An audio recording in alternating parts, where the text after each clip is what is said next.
So, hallo, hallöchen zusammen Leute, Rupi nochmal hier.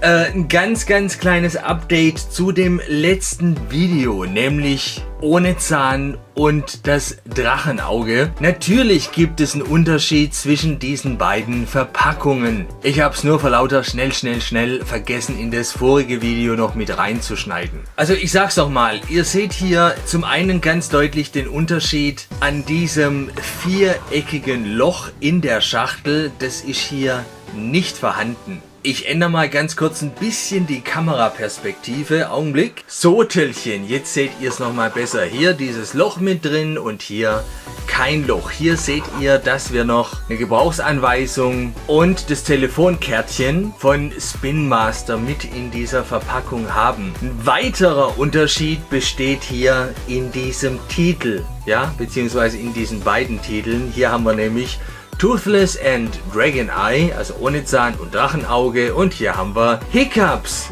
Dragon Eye, also Hicks Drachenauge. Und das habe ich vergessen in das letzte Video noch mit reinzuschneiden. Es gab übrigens auch eine Zeit lang vor Erscheinen dieses Sets ein Gerücht, und zwar, dass beide Drachenaugen von dem linken Set und dem rechten Set unterschiedliche Motive haben werden, was sich aber nicht bewahrheitet hat, denn beide Drachenaugen haben genau das gleiche Motiv, sprich das Zeichen von ohne Zahn, die Angriffsklasse sind also beide genau gleich. Ob es andere Packs gibt mit anderen Zeichen, das ist mir jetzt natürlich nicht bekannt, weiß ich nichts davon.